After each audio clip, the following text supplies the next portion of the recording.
Vasudevaya Narayanam Namaskritya Naram Chaiva Narottamam Saraswatim Vyasam Tato Jayamudiraye Nashtaprayeshva Bhadreshu Nityam Bhagavata Sevaya Bhagavati Uttama Shloke Bhaktir Bhavati Naishtiki Krishnaya Vasudevaya Devaki Nandanaya Cha Nandagopakumaraya Govindaya Namo Namaha Om Jnana-timirandasya Jnananjana-shalakaya Chakshuron-militam Yena Tasmai Shri Gurave Namaha Namo Om Vishnupadaya Krishna-preshtaya Bhutale Srimate Bhakti-vedanta Swami Nidhyadare Namaste Saraswati Deve Gauravani Pracharine Nirvisesha Shunyavadi Pachat Deshatarine Jai Sri Krishna Chaitanya Prabhu Nityananda Shri Advaita Gadadhara Srivasadi Gauranga Hare Krishna Krishna Krishna Hare Rama Rama Rama Hare Hare. Somebody like to summarize last week's class? Yeah, should I try? Probably. Yes. Yeah, so Jeev Goswami raises a doubt. How can one say Janma and Karma of Krishna are Nitya? So both are Kriya. Any action will have a beginning and end. Otherwise, it cannot be called an action. So Jeev Goswami answers, Naisha doshaha. And in this shloka, many times Ananta word comes again and again. Within the Lord, there are eternally unlimited forms that are present. There are unlimited Prakash manifestations, unlimited Leela Sthalas, unlimited associates, unlimited Vaikunthas, and unlimited material universes. Therefore, because Bhagwan's birth and action never sees beginning and ending, they exist in him eternally. Then second, yourself mentioned about sometimes in some places, Krishna performs pastime in slightly different way, like he may be riding on Kalya, and sometimes he performs in the same way. So example was given 10.69.2 Narada. In some Prakash manifestations, Krishna performs different action in different palaces, which Naradji saw. And when he performs different actions, devotees experience different type of rasas in his pastimes. Then yourself mentioned about how pastimes of the Krishna is eternal, and you gave the example of sun. Sun appears to rise and set at a particular time, but actually sun is present in some other part of universe. It is completely visible. It has just disappeared from our vision, but actually sun is eternal. It is present in some other part. So if this is possible for the material heavenly body like the sun, then certainly possible for transcendental Bhagwan, for whom nothing is impossible. Then the third one, Nanu, the objection, doubt. Why said that these births and acts are one? Why it is said that these acts and births are one? Since they begin in different time, in different places, shouldn't they be counted as different? So then yourself spoke about this, more accurate to say, like, pastimes, he keeps on repeating his pastimes birth eternally. But the actions performed in different time frame, they are considered as one action, even if, just 1 minute. Yeah. The actions performed in different time frame, they are considered as one action. Even if they are in the same form, it should be considered as one action. Shankaracharya's Shariraka Bhasya commentary on Vedanta Sutra. Kale bhede no dita namapi samana rupanam kriyana mekatvam. So yourself mentioned about 3 examples here about the cow, like how we would say cow twice. It means cow, one cow only. Not that there are 2 different words have been uttered. Similarly, twice cooked food. The same item is cooked twice, and not that two different things have been cooked. And yourself mentioned about the devotee chanting. So similarly, Lord's pastimes, although appearing at different places, they are one specially as seen from his point of view. Therefore, Krishna's birth and activities are eternal. They are continuously happening without a break or interruption. Only from our point of view, his pastimes appear to beginning or appear to an end. This is beyond our temporary vision. His pastimes are eternal. And yourself spoke about how agamas, they say, that because the Lord's pastimes are eternal, the instructors of the agamas says us to meditate and worship the Lord's pastime, which is appropriate. Um, then yourself spoke about Madhvacharya's commentary on Vedanta Sutra.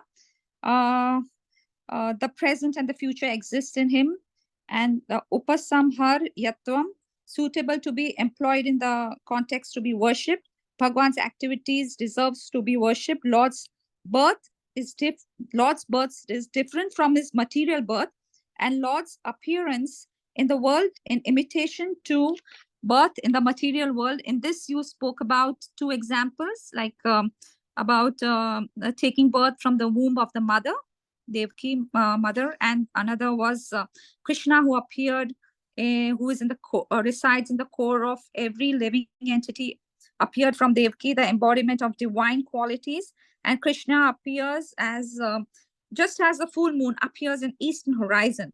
He imitated the birth of a human being. And then yourself spoke about how Krishna's birth, as Sri Narasimhadev, he appeared in an unconventional way, appeared from Stamba. And then yourself spoke about how Srimad Bhagavatam 3.24.26, how Lord appeared as Kardama Muni. Three meanings of Virya. Lord took shelter of Virya of Kardama. Virya means the influence, power, strength.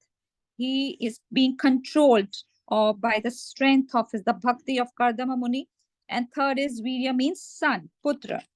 And what distinguishes Lord's actions from ordinary actions is that Lord's activities are exclusively manifestations of his natural bliss, Swarupananda. This is explained in Brahma Sutra. Then yourself mentioned about Madhvacharya's Tattvavadi. Madhvacharya writes a commentary how Lord creates universe in the same way as an intoxicated man dances out of bliss and not to achieve something. But there is a limitation in this analogy, is that he does, one may, in the case of Bhagwan, it is not like a drunken man who's under the modes and he's ignorant, because Lord is omniscient, he's Sarvagya. He performs pastimes even without having any purpose to accomplish. And then yourself spoke about how some scholars would compare Bhagwan's action to breathing. And then over here, a sleeping man, he's actually ignorant and he's not conscious. And deep sleep, he breathes, but he's not conscious. Wherein the Lord is omniscient, he is never unaware of his actions. He performs actions out of his own Swarupa, Ananda, internal bliss, and without any purpose. So then yourself spoke about Shruti Mandukya Karinika, states that the act of creation is the nature of the Lord. What yearning can there be in one who desires are naturally and completely fulfilled? Apta Kama. So you spoke about Devasya Swabhavo Yamapta Kamasya Kas Spruha. Bhagavan performs creation just out of pleasure, and it's just like a matter of play, and there is no purpose. Yeah. Okay. Thank you, Prabhuji.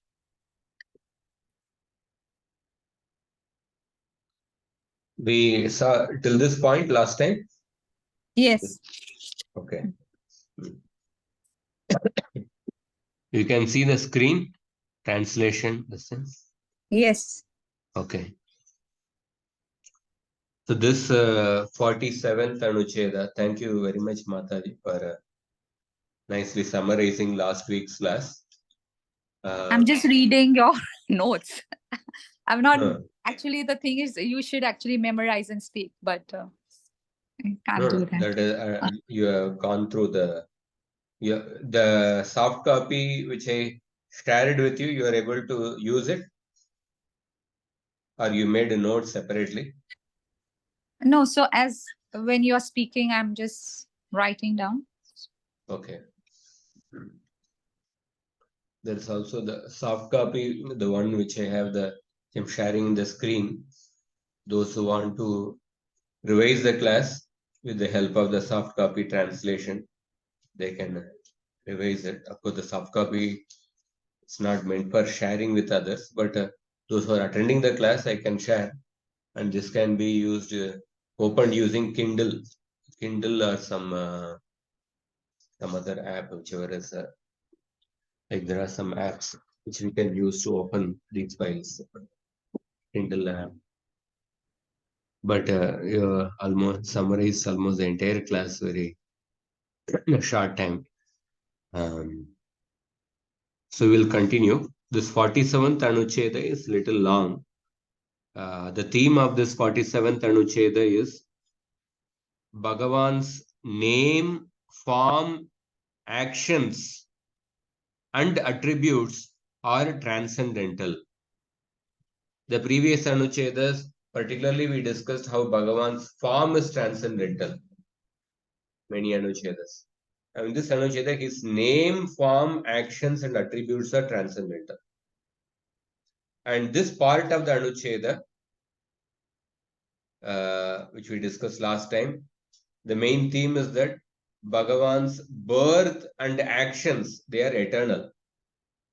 So anything which is transcendental will be eternal. Anything which is not transcendental will be temporary.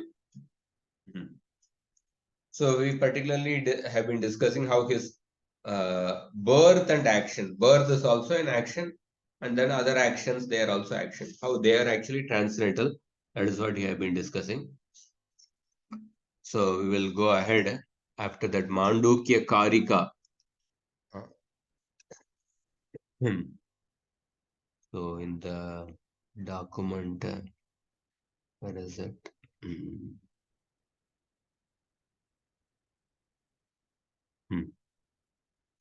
See, Mandukya Karika is quoted, and then the next paragraph.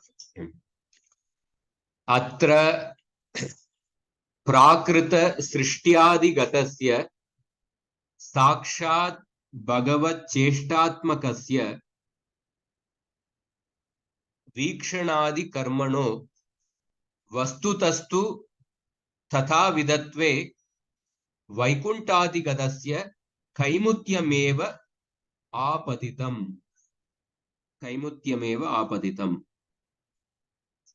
So the srishti is related to the material world. It's a prakrita. Prakrita srishtiyadigatasya sakshat bhagavat cheshtatmakasya. If the pastimes of the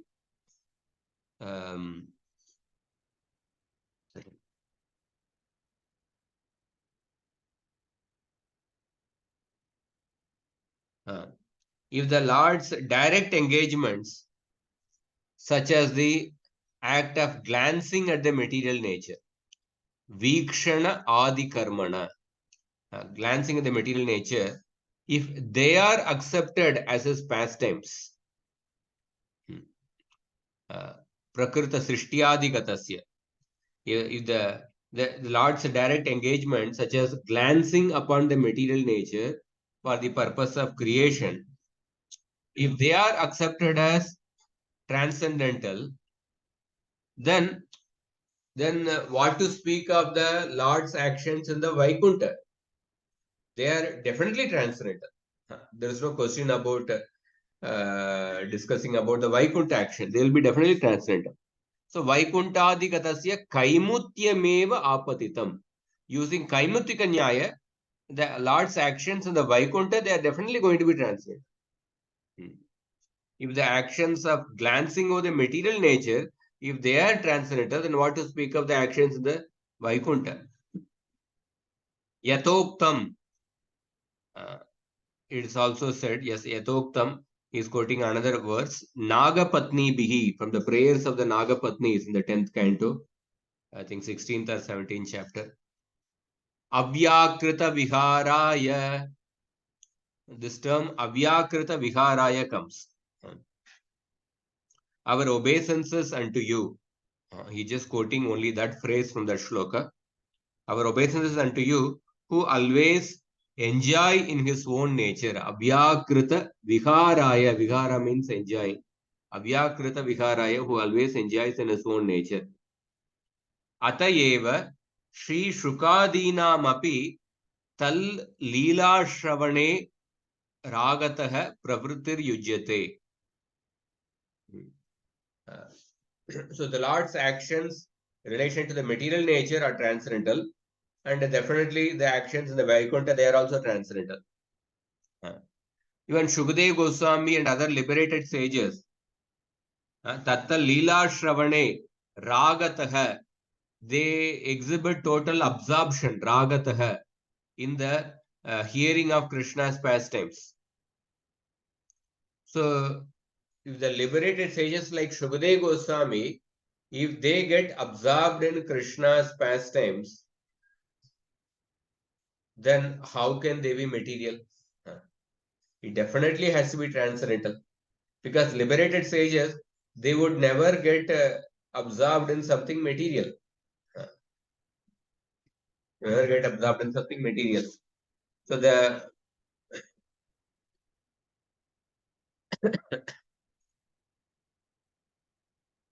so that is another reasoning he gives. And then now he quotes a shloka for this particular point. How the liberated souls, they get absorbed in Krishna's pastimes. They describe Krishna's pastimes. For that, he is quoting a shloka from the first canto, third chapter, 1.3.35. So, evam cha janmani karmani yakartu rajanasya cha varnayanti sma kavayo veda guhyani hritpatehe. Evam, in the same way, Kavayaha, the wise people, Varnayanti, they describe what? Janmani Karmani. They describe the birth and actions of whom? Akartuhu Ajanasya. They describe the birth and actions of the Akartu, the inactive Lord of the heart. Inactive Lord of the heart. Inactive Lord of the heart of the Bhagavan, who is actually Ajana, who is unborn. They describe the birth and actions of the unborn Lord, who is Akarta. Akarta here means who does not perform any material actions. And Veda Guhyani Hritpatehe. And these subject matter about the Bhagavan's birth and actions are Veda Guhyani. They are hidden in the Vedas. They are the most confidential part of the Vedas. So, and then now the next paragraph, there is a explanation of the shloka. So, in the explanation of the shloka, in order to understand the word evam, we have to see the previous two shlokas. That is 1.3.33 and 34. Ityatra janma guhya adhyaya padye api evameva vyakyeyam. The word evam refers back to the two immediately preceding shlokas. Yatre me sadasat rupe 1.3.33 and 34. Ityadibhyam avyavahita padyabhyam yata. So in the previous two shlokas, I will just read those two shlokas. 1.3.33 and 34. Yatre me sadasadrupe pratishriddhe svasamvida avidyayatmani krite iti tad brahma darshanam yadyesho paratha devi maya vaisharadi matihi sampanna yeveti vidur mahimnisve mahiyate. And then the shloka comes. Evam cha janmani karmani yakartu rajanasya cha varnayanti sma kavayo veda guhyani hritpate. So the previous two shlokas, 1.3.33 and 34, they make it clear that how the liberated persons. So the Kavaya does not refer to simply some learned souls, it refers to liberated souls. How do we understand? For that we have to refer to the previous two shlokas. Yatre me sadasat rupe. When these grass, sad and asat rupe, grass and subtle forms are denied pratishiddhe, through self-realization, through self-knowledge, swa-samvida, being recognized as created out of ignorance. Avidyaya atmani krite. When you recognize that the grass and subtle body are created out of ignorance. Iti tad brahma darshanam. At that time, a person attains the realization of Brahman. One attains Brahman realization, one becomes liberated. And then, yat yesho parata devi maya vaisharadi matihi. Yad yesho parata devi maya vaisharadi matihi. If the Lord's maya should recede and the self become enriched with divine consciousness. Vaisharadi matihi means ना put it. वैशारदी मति ही means एक व्यक्ति विशारद हो जाता है. यद्येषु उपरता देवी माया उपरता maya uparata, when the Lord's maya recedes, if the Lord's maya should recede and the self become enriched with the divine consciousness, sampanna eva iti vidur mahimni sve mahiyate, then the wise people say that sve mahimni mahiyate, then wise people say that he is truly established in his own glory. He is truly established in his own glory. When the Maya, external energy, recedes, and Vaisharadi Matihi, when he becomes enriched with the divine consciousness. And then this word comes, Evam cha janmani karmani. And in the same way, the wise people, describe the birth and actions of the unborn and inactive Lord of the heart, which are hidden to the Vedas. So this is explained in this paragraph. Yatre me sadasat rupe ityadibhyam avyavahita padyabhyam. Avyavahita means the verses immediately before that. Yata swarupa samyak jnanena eva kritasya avidya kritatma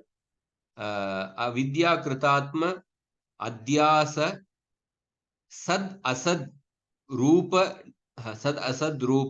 nishedasya hetur brahmadarshanam bhavati yata cha maya uparatau eva swarupa sampattir bhavati ityuktam.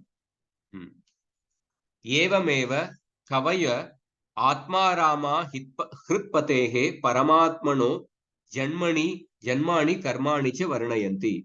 Basically the same thing which I just explained now. I'll read the translation also.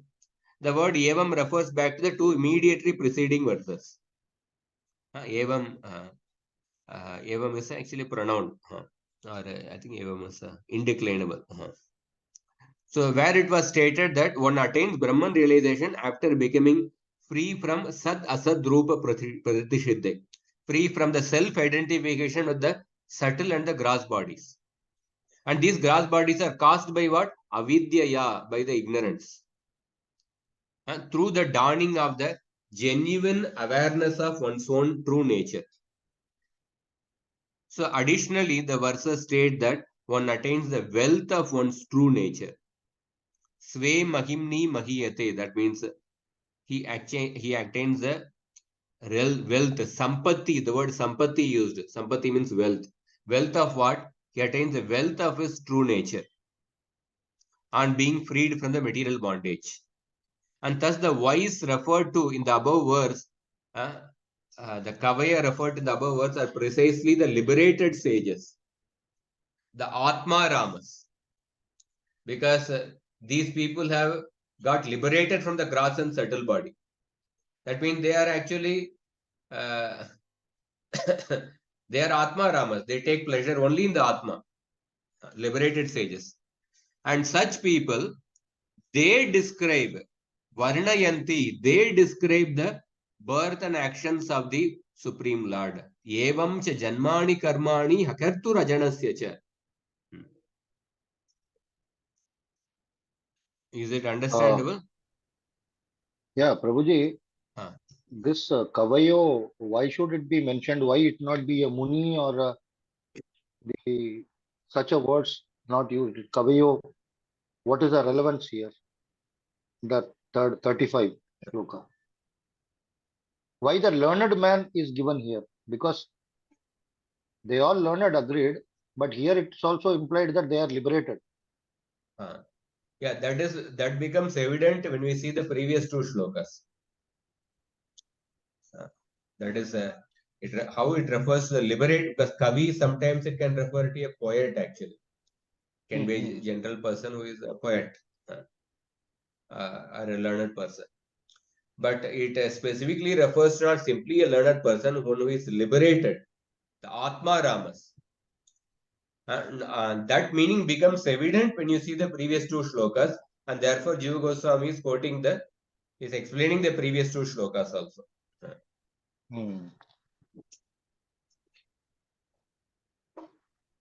Yeah, thank you, Prabhu. So further,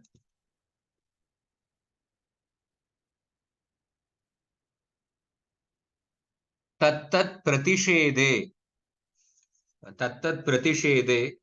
तदुपरतौ तदुपरतौ च एव सत्यां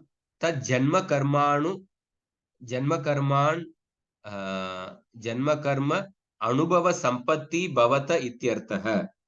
In other words, tattat pratishede, only when one becomes free from the false identification with the gross and subtle body and from the material conditioning in general, then a person attains the real anubhava sampatti. Then the person attains the wealth in the form of the what? Saksha darshanam. Sampatti means here what? Saksha darshanam. It is not that he is going to attain some 2 crore rupees or 10 crore rupees or like that. He is Saksha darshanam. That means he attains the Brahman realization. The Saksha darshanam means direct witnessing. Tasmat Swarupa Ananda Atishayita Bhagavat Ananda Vilasa Rupanyeva Tan Iti Bhavaha. Therefore, Tasmat, the underlying intent is that to say that birth and actions of the Lord are manifestations of his bliss as a complete non-dual whole, Bhagavan, which exceeds that coming from a state of simple inherence in essential being. So what he is saying is that if the liberated state people actually glorify the birth and actions of the Lord. So this shows that the birth and actions of the Lord, they are manifestations of his Swarupa Shakti. They cannot be manifestations of the material energy, because a liberated sage, why would he take pleasure in some activities of material energy? Why would he? It's like liberated sage taking pleasure in the actions of material energy. It is like some PhD in mathematics failing in some simple arithmetics. Or suppose that means it's way below his level actually. Or somebody who is like, it's not expected somebody who is a PhD in mathematics getting attracted to something inferior, or suppose in the small, suppose in the childhood, a person is attracted to some games like gilli danda or some simple street games. But suppose if a person who is aged and who is mature, 45 years, if you also get attracted to that gilli danda, that means we will see that there is something wrong actually. That means his body has grown, but actually he has not become mature. You wouldn't get attracted to the same things which you are attracted to the childhood.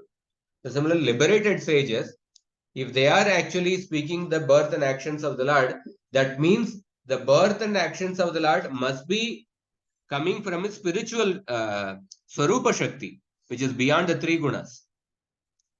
And also another point is that if the liberated sages are attracted to the birth and actions of the Lord, that means the happiness which a person obtains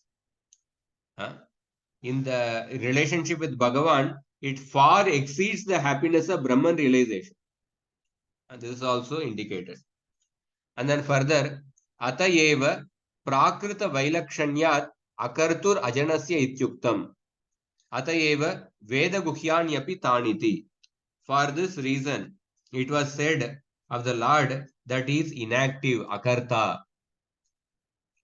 When he said he is inactive, that means his actions are spiritual. And he is called as Ajana, unborn. In order to distinguish that his birth and actions from their material counterparts. So therefore, it is mentioned that Veda Guhyanyapi, it is hidden in the Vedas.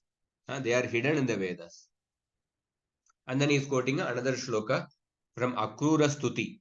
Yata Akrura Stutau Tvayoditaha. This is a verse from 48.23-24. In the Akrura Sutta, Tvayoditaha Ityadi Dvayam Tikayam. Actually, Jiva Goswami is quoting the Tika, the commentary of Sridhar Swami on Akrura Stuti. So this 10.48, this is actually coming in the chapter of Akrura meeting, I think, Dhritarashtra. So he's quoting Sridhar Swami's commentary from on these two shlokas, 10.48.23-24. Ityadi Dvayam Tikayam Yeva Ittam Tikayameva Yevettam Uttapitam. So he's quoting the Tika. So within the brackets, within the quotes, that is the Tika of Sridhar Swami. Nanu tarhi mama avataras taccharitani cha shukti rajatavat avidya kalpitanyeva kim. So there's a question. Just like Shukti Rajatavat. Shukti is the there is a oyster shell.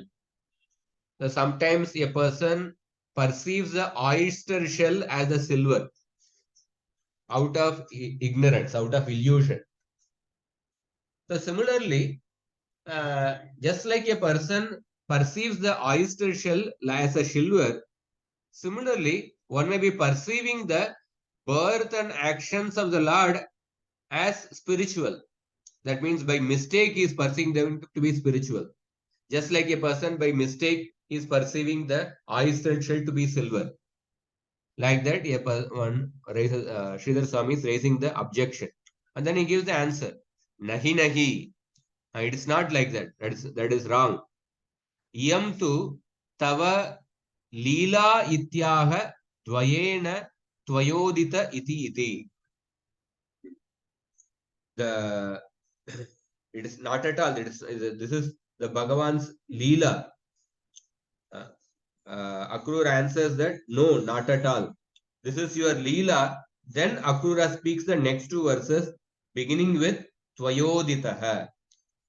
In answer to this question, Akrura speaks the two verses, 10.Tvayoditaha, 10.48.23-24. Since we are, let us just read those verses from the Bhagavatam.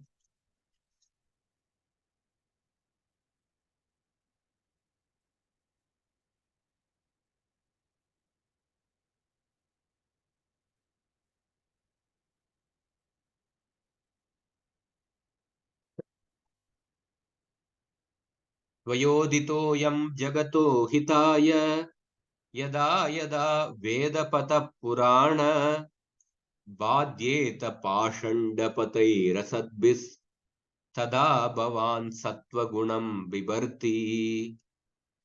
You originally enunciated the ancient religious path of the Vedas for the benefit of the whole universe. Whenever that path becomes obstructed by wicked persons following the path of atheism, you assume one of your incarnations, which are all in the transcendental mode of goodness.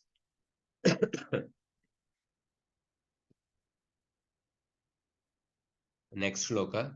Sattvam prabodhya vasudeva grihe vatirna swamshena bharamapanetumihasi bhume akshauhini shatavadena suretaramsha Ragyam amushya cha kulasya yasho vitanvan.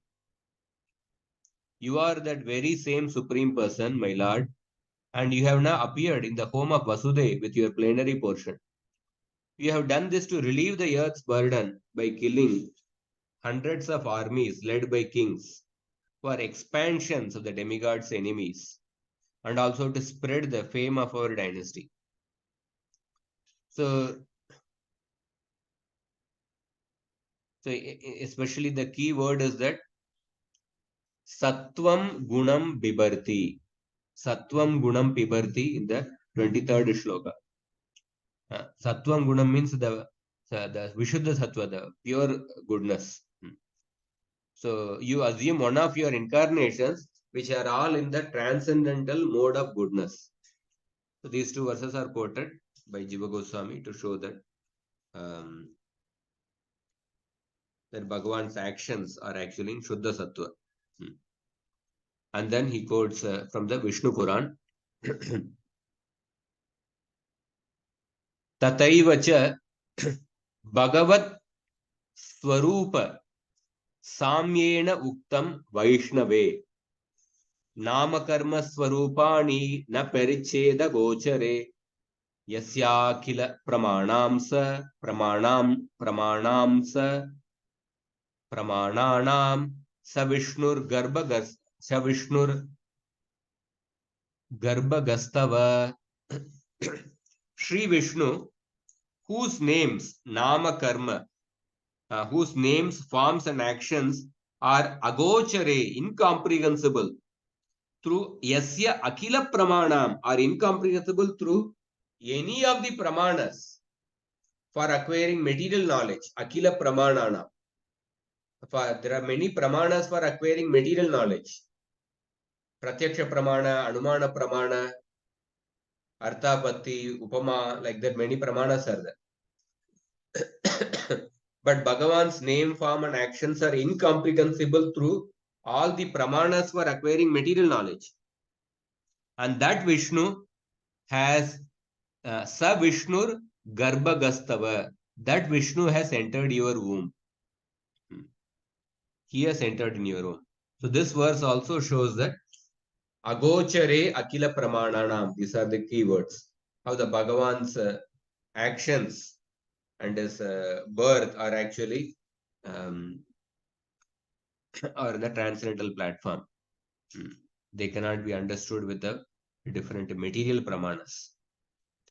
And then Rupa Karma Iti Va Patantaram.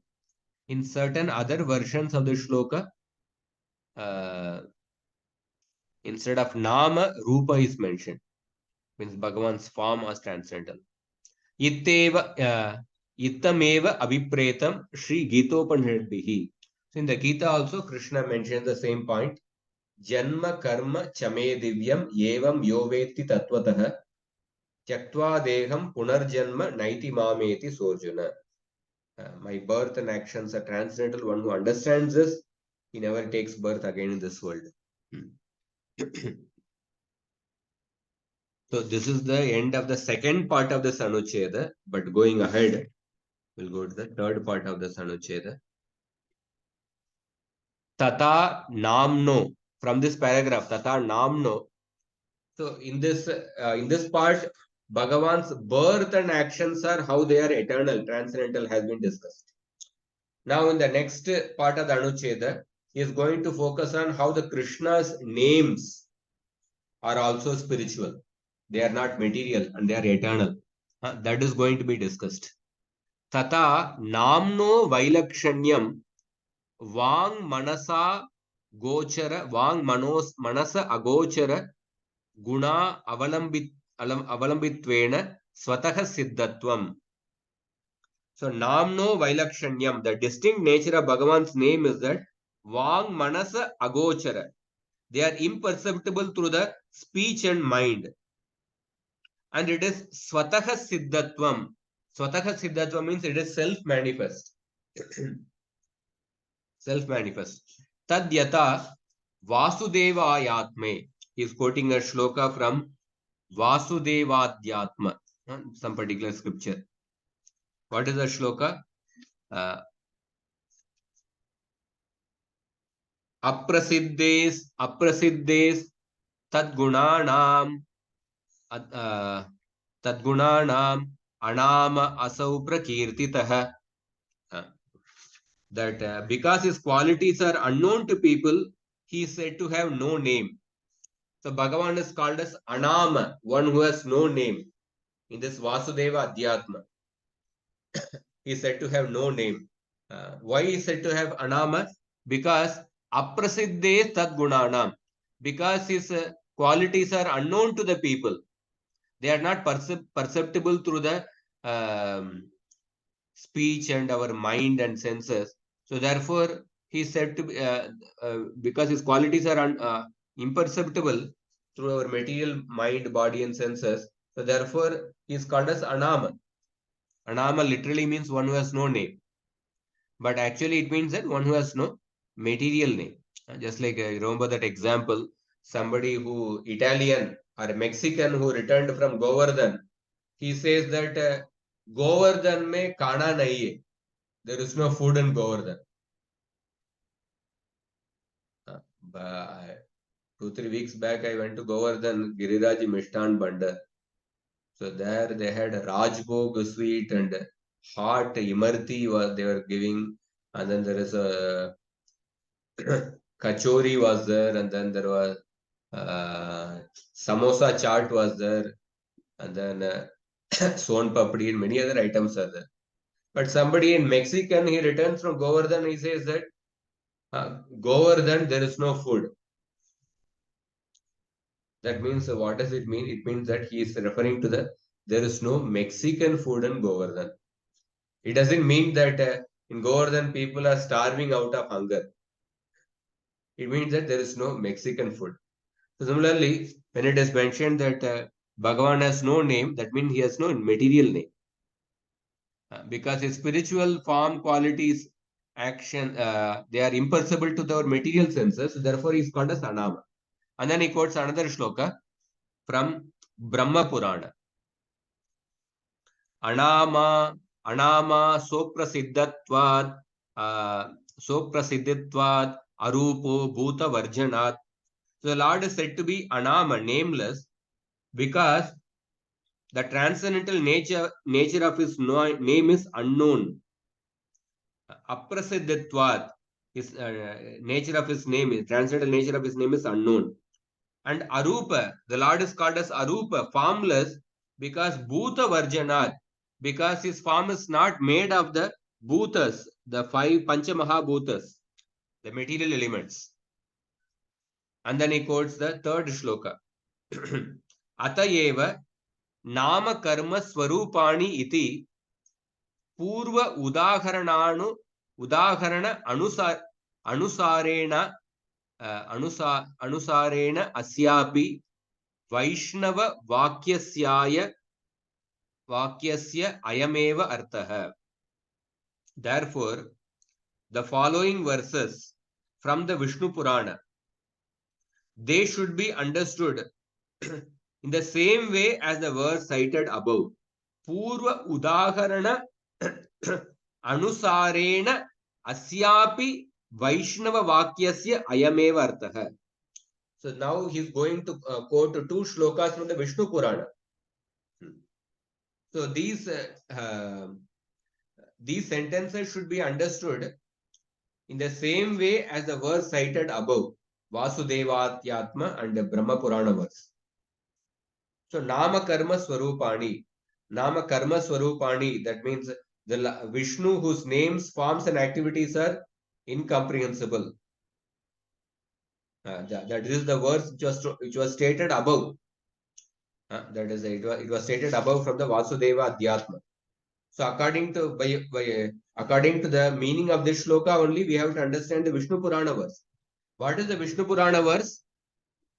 Two shlokas are quoted. Nayatranata vidyante namajatyadi kalpanaha tad brahma paramam nityam avikari bhavanajah na kalpanamritertasya sarvasya digamo yatah tata krishnaj yutananta Vishnu nama biridyase. O Lord, Brahman, the eternal, immutable, and unborn absolute, is that in which conceptualizations, kalpana means conceptualizations. So the conceptualizations of name, class, and so on do not exist. And you are that Brahman. I'll also show the translation. You see the Vishnu Puran verse. O Lord, the Brahman, the eternal, immutable, and unborn absolute is that in which conceptualizations of name, class, and so on do not exist. And you are that Brahman. But without such conceptualization, nothing can be ascertained. And so you are worshipped by names such as Krishna, Achyuta, Ananta, and Vishnu. So,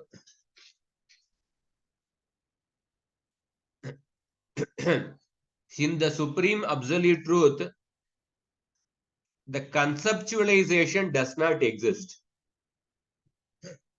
When we conceptualize something, we will give a name to a particular padartha. We will say that this padartha belongs to this particular jati. And that is what we do during conceptualization. Oh, this is a rubber, this is a pen, this is a scale, this is a table. Like that, we give a name and we say that this belongs to a jati. Oh, this is a mango, it's a variety of mango trees. This is the Alsatian dog. But in the Brahman, the conceptualizations do not exist. But then, without conceptualization, nothing in this world, nothing can be ascertained.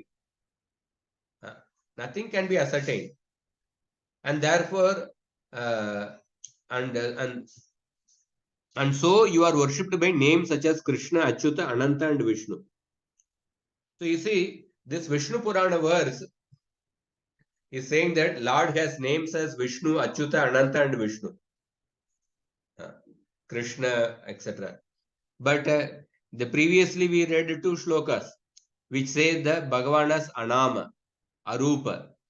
But then this Vishnu Purana was saying that Krishna, Achyuta, Ananta, and Vishnu. That is how we have to refer to the absolute truth.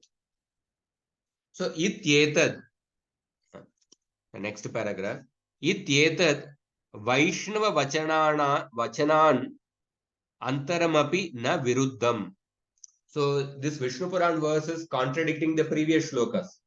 So, therefore, he says that these two verses do not contradict the Vishnu Purana verse previously cited. So previously also the Vishnu Purana verse was these two verses do not contradict the Vishnu Purana verse previously cited. I think the Vasudeva Adhyatma, maybe that may be part of the Vishnu Purana. It's like, so that how the Lord is called as Anama. So, and then he says that Na Viruddham, there is no contradiction. And then he is giving a logic for the contradiction. Tatahi Atra Tatahi Atra Apatatah Pratitartatayam Kalpana Shabdo Vyartah Syat. Kalpana Shabdo Vyartah Syat. Nama Jatyadayo na Vidyante. Ityanena eva Vivakshitartha Siddhehe. Swayameva Brahma Ajadi Shabdanam Paramartha Pratipadaka Namataya Svikritescha. So what is the meaning? He says that these two verses do not contradict the Vishnu Puran verse previously stated. At first glance, the use of the word Kalpana, the Vishnu Purana verse, the word Kalpana comes. Na Kalpanam Ritertasya Sarvasya Adhigamo Yatah. The use of the word Kalpana, it seems futile, since the speaker's intent would be sufficiently clear simply by stating name, class, and so on do not exist within you. So the Vishnu Puran verse stated that Nayatra Nata Vidyante Nama Jatyadi na Vidyante. So Nama, Jati, etc., they do not exist in the Lord. So this itself is actually sufficiently conveying the message. Therefore, it may appear that the word Kalpana seems redundant. But then on closer inspection, we see that the word Kalpana is highly significant, as will be shown, since it is not that the Lord is devoid of name, class, and so on, but rather his name and class are self-existence, and therefore they are prior to conceptualization. The conceptualization begins at the time of creation. After creation only, conceptualization begins. Oh, this belongs to a group of animals. This belongs to animal jati. This belongs to the jati of the dogs. This belongs to the jati of the devatas. This belongs to the jati of the human beings. The whole process of conceptualization begins after the creation. But the Bhagavan, his name and class are self-existence and hence prior to conceptualization. It is for this reason that his name is imperceptible to mind and speech. Because his Bhagavan's name are self-existence and therefore they are there even prior to conceptualization. Therefore, we say that Bhagavan's name is imperceptible to mind and speech. Moreover, words like Brahma and Aja are acknowledged as names that establish the subject as transcendental. So in the Vishnu Puran verse, the word Brahma and Aja are used. Tad Brahma Paramam Nityam Avikare Bhavan Ajaha. Tad Brahma and then Bhavan Ajaha. So these words, Brahma and Aja, they are acknowledged as name that which establish the subject as transcendental, beyond the three gunas.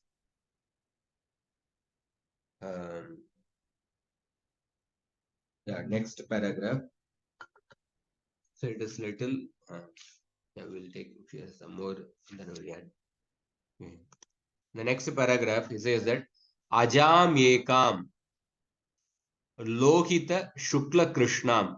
He is quoting a Shvetasvatar Upanishad verse. Shvetasvatar Upanishad verse. Ityadishu Ajaya Manatva Lakshana Jatischa Drishyate Eva.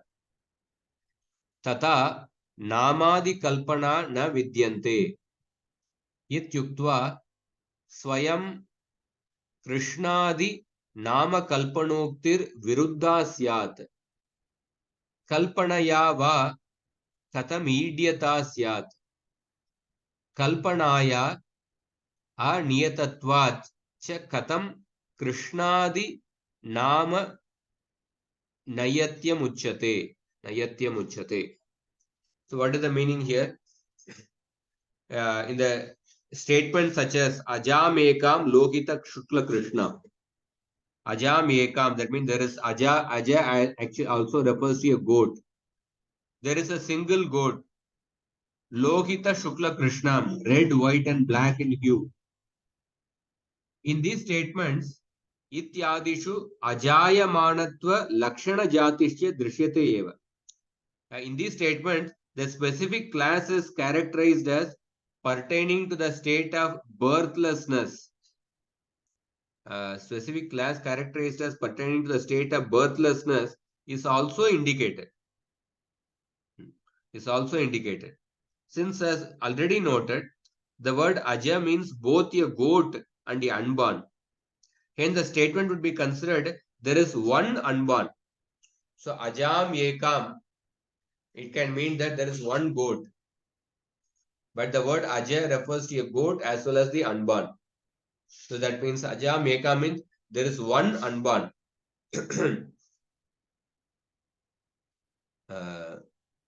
And then Lohita Shukla Krishna, and then the Vakya proceeds. So additionally, the statement that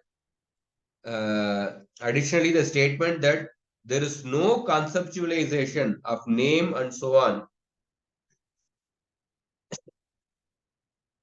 I am reading in the last paragraph. Additionally, the statement that there is no, the first paragraph. Additionally, the statement that there is no conceptualization of name and so on in the Lord is apparently contradicted by the one that follows it, stating that he has names such as Krishna and Achyuta. If these are kalpana, imaginary, how can he be worshipped by them? Thought constructs or kalpanas are unstable and impermanent. So how can names like Krishna be said to be eternal? So what he's trying to say is that some scriptures say that Bhagavan is Anama, Arupa. But the meaning of this Anama, Arupa, Ajati does not belong to a jati. It means that Bhagavan's name, form, qualities, etc., they existed prior to the state of conceptualization. That is the meaning. They existed prior to the state of conceptualization. That actually definitely shows that these are actually eternal. Bhagavan's name, form, qualities, etc., they are all eternal. And the verse, Vishnu Puran verse also shows that the absolute truth is worshipped by names such as Krishna, Rama, Achyuta, etc.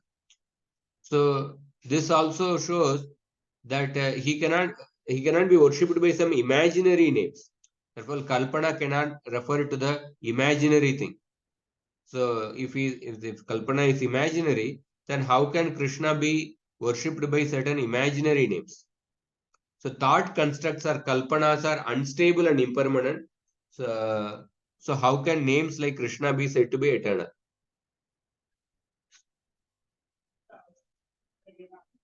One more paragraph and then we'll end.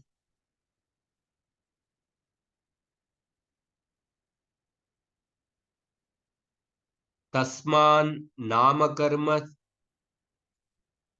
swarupa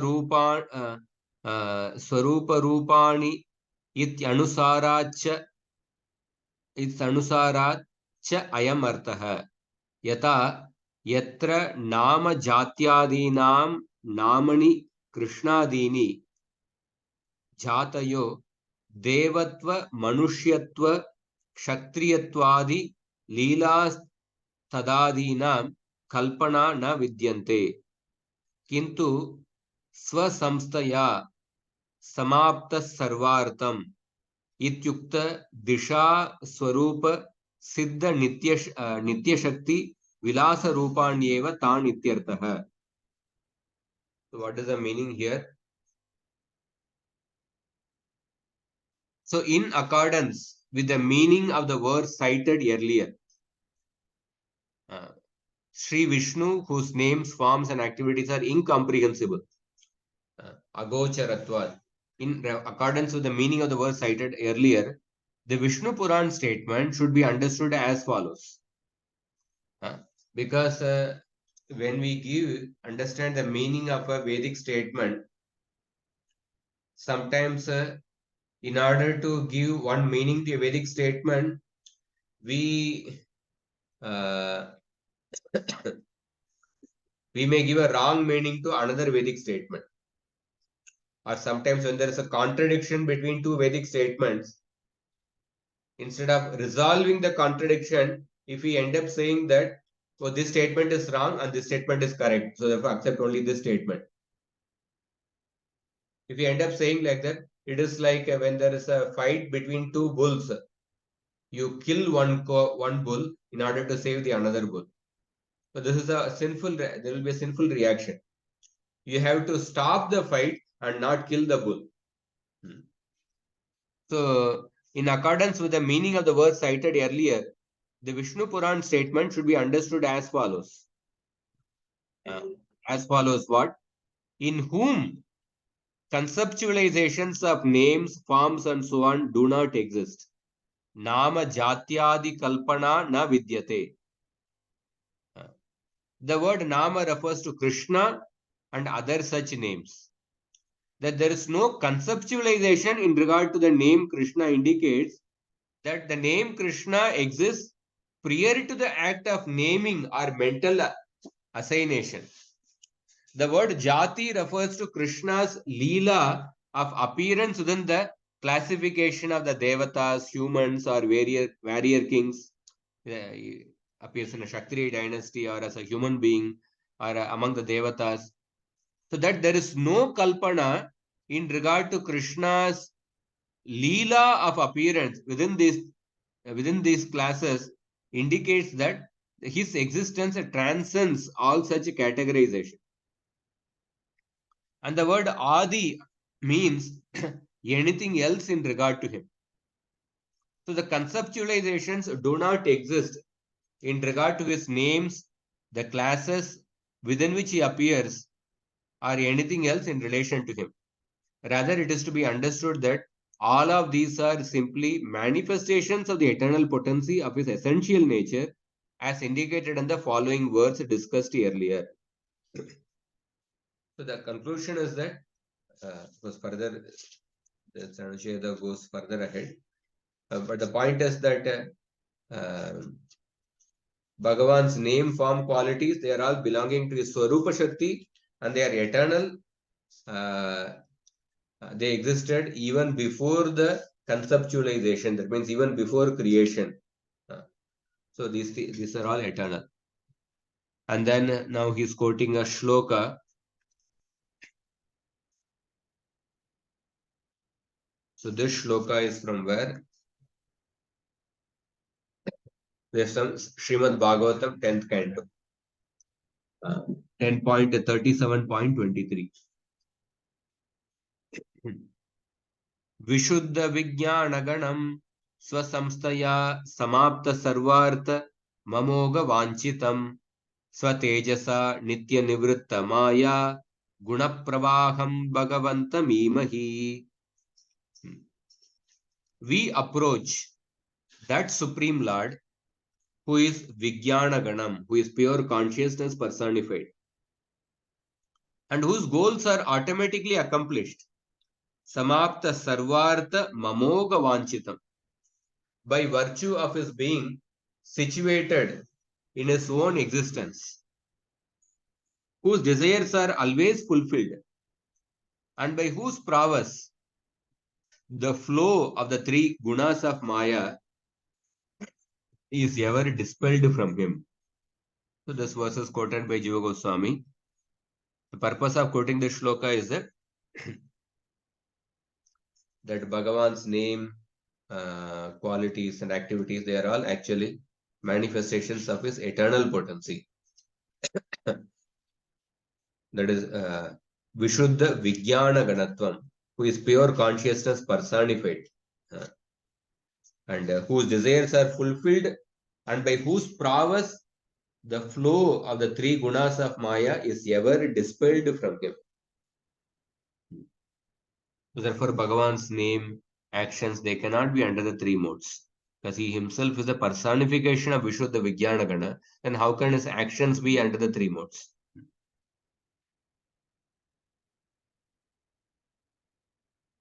Tatascha yato yasmat sarvasyapi drishtasya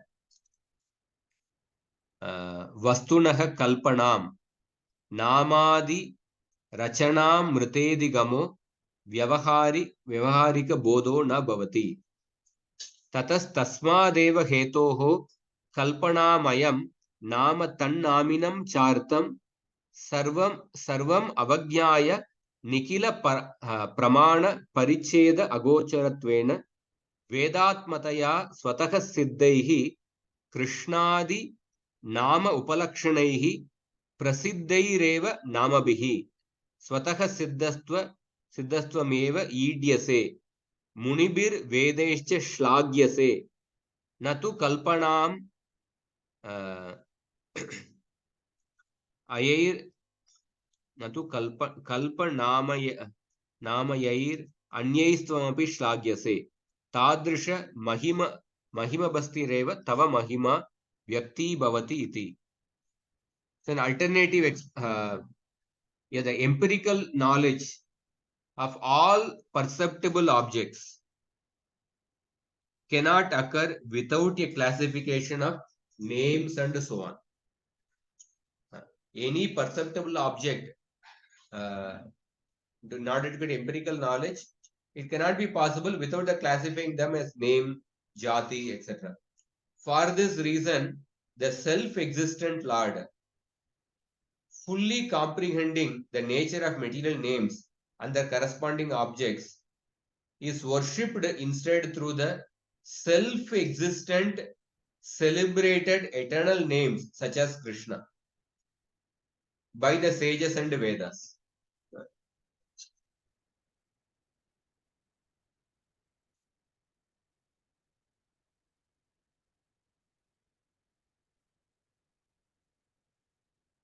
These self-existent names constitute the Vedas, transcend all material names and their corresponding objects, and are imperceptible by any means of acquiring knowledge. Thus, the Lord is not glorified by manufactured names, or in other words, by names that are a product of conceptualization. Only transcendental names with the above characteristics can manifest the Lord's glory. So we see that Jiva Goswami is saying that the Lord cannot be described by certain, he cannot be glorified by certain manufactured names. He can be glorified only by his names which are Swataha Siddham. Swataha Siddham means which are manifest by his own spiritual energy. Or Swataha Siddhatvat means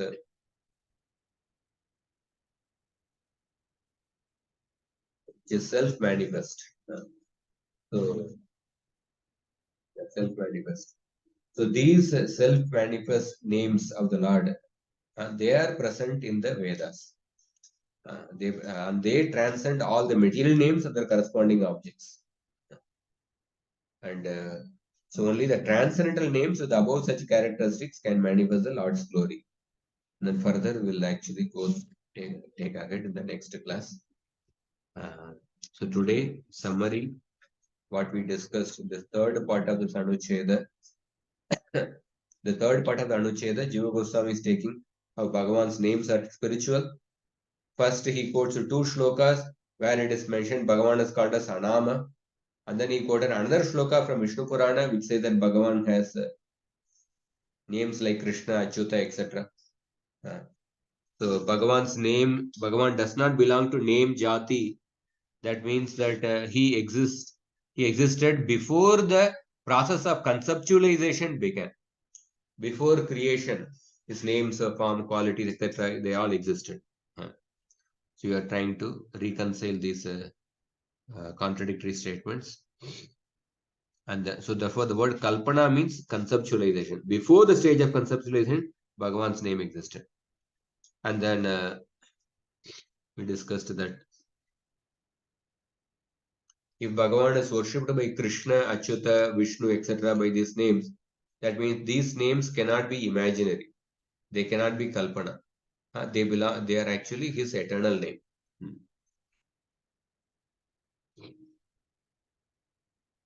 And then we also discussed a shloka from 10 kind to 37th chapter.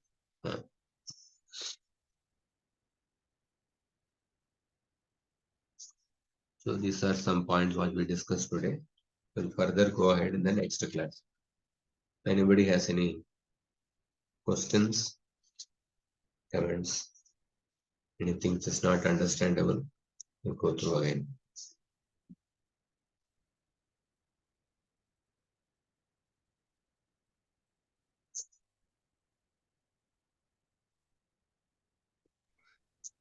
Maybe in the Hare next Krishna. class. Yeah. Hare Go ahead, Krishna. Mataji. Go ahead, Mataji. Hare Krishna. Prabhuji, I'm sorry I joined in late. Just wanted one clarification. When you say that the name is these names are eternal and they are present even before the creation. So I have come across arguments. I will go through the lecture, what you're recording, to clarify. But now that I have a one-to-one with you in the same class, so I just wanted a clarification more that people, they say, "Arey, this is all man-made. All these Vedas, everything is man-made." But then, of course, we know that it's all made by Lord Brahma, and all the Vedas came out from his nostrils. Vedas are actually eternal. Vedas are not even made by Brahma. Vedas are eternal. Vedas were imparted by the Lord to Brahma within his heart. Correct. Yes, Prabhuji, that's an important point. And so, okay, I understood. And God has come in different. So then I tell them that the Lord has appeared in different, parts of the world in different names. Not necessarily that it has to be Krishna, Govinda, Gopala. Also, it can be other names also. God has come in the form of his son as Jesus, or in the form of his messenger as Allah. Is that right, Prabhuji, to These are talk about the Lord's names? See, when we talk about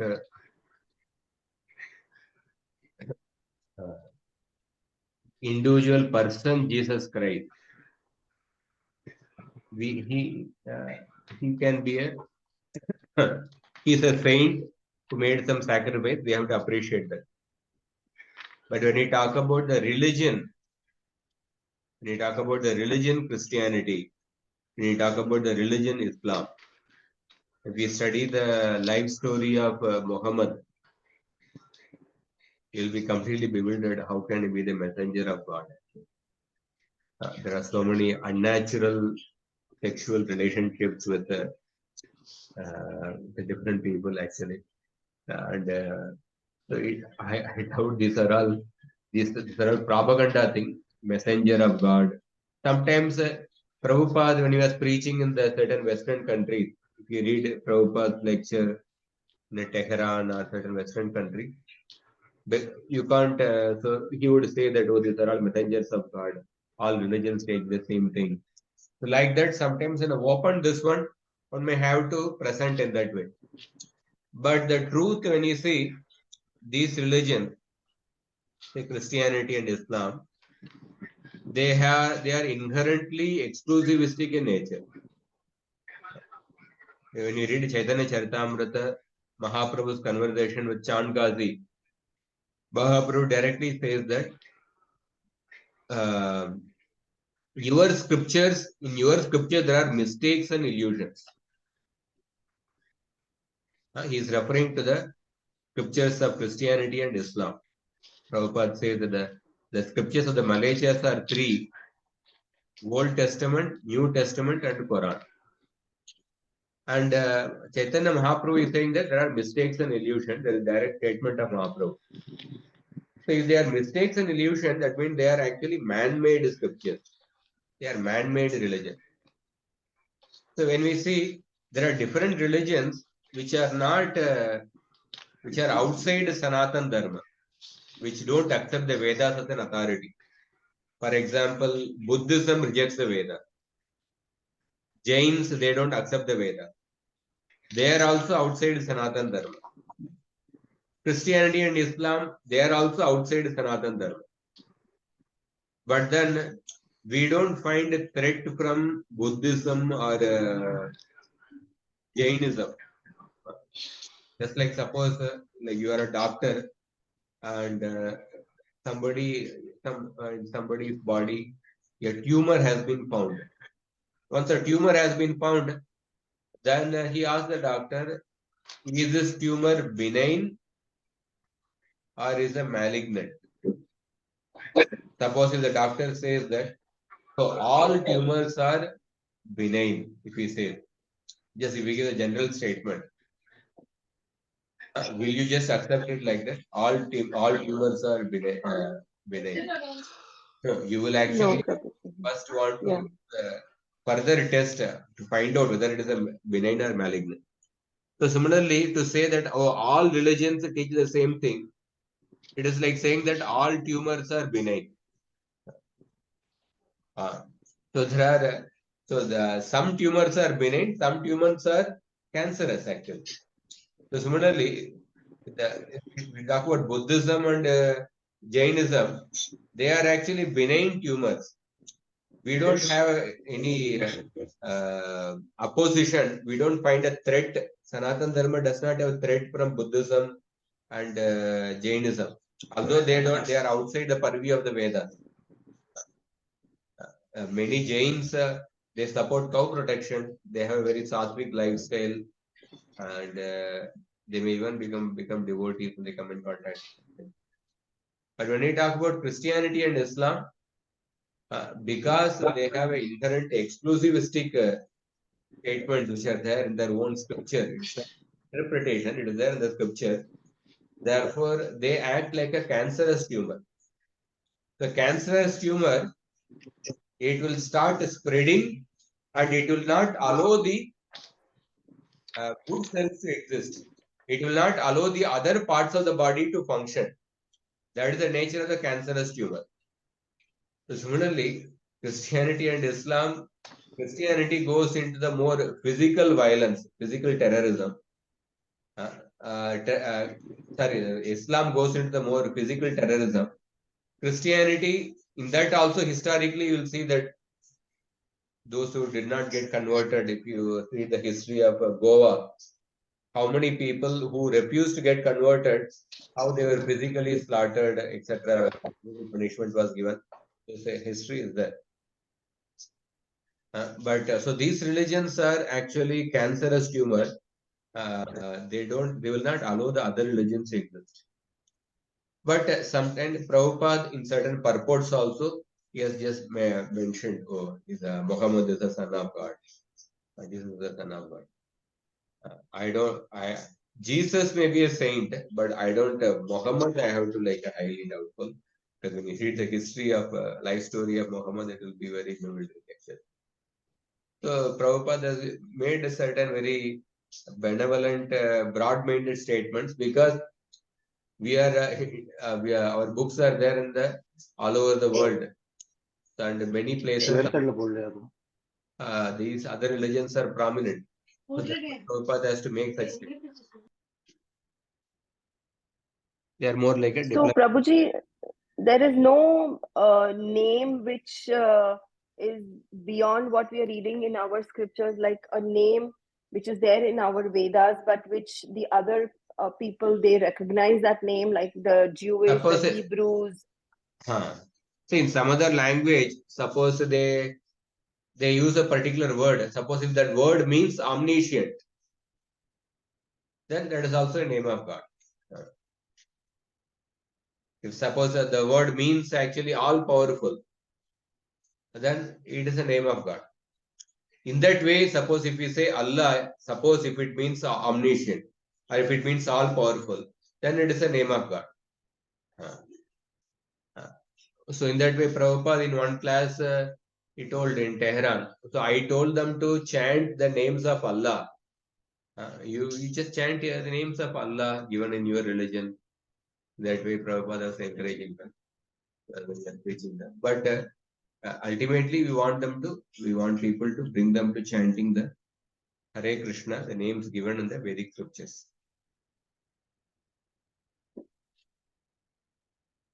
And what about other religions, Jews or Catholics, or there are so many other in African also, so many others. So I just need to know some name. So basically what I get is any name which suggests the potency of the Lord or his energy, it is the name of the Lord. Means it is valid, right? It is authentic. Correct? Yes. Yeah, it is authentic. Okay. Uh, Okay. Okay. When a person chants that, then he will become more advanced. When a person is chanting sincerely that, he'll become more advanced and then to come to the stage of chanting the Hare Krishna. So among the names also, if you see, there are in the Harinam Chintamani classes we discussed. Among the names, there are certain names which are related to directly to Krishna's pastimes. Gopi Jana Vallabha, Krishna, Gopinatha, Yashoda Nandan, Nandanandan, Devaki Nandan. These names are very special. And there are other names which are secondary names, like which are related to this material world. Omniscient or a creator. Suppose in Hebrew language there is a name, the Lord as a creator. Suppose there is a name is there, or a maintainer. That is also the Lord's name, which means maintainer, creator, omniscient, all powerful. They are also Lord's name, but they are secondary names of the Lord. But the primary names, they are actually these names like Krishna, Achyuta, Damodara, Yashodananda, Gopinatha, these names. And these names are more special. They are superior to the secondary names. So even Christ and Krishna, they are rhyming so much. So that could be a primary, right? No. No. I don't know the meaning of Christ. Names which are there in the Shastra, Krishna. Christ is not there in the Shastra. Christ is the son of God. He's not God. God is the son of God. Yes, Prabhuji. Yes, sorry. So unnecessarily Okay, we thank should you, not Prabhuji. get involved in this pseudo interfaith also. Sometimes all religions are saying, it is like saying that all tumors are benign. No, you can't make a general statement. You first examine what is there in the scripture. There are scriptures which propagate cancerous tumors. There are scriptures which don't propagate cancerous tumors, benign tumors. You have to examine the tumor, and then only you can say. Without that, we can't say all religions are same. Yes, Prabhuji. Thank you for the in-depth understanding. And sorry for my ignorance. No problem. No. So stop here. Thank you very much for your patient hearing.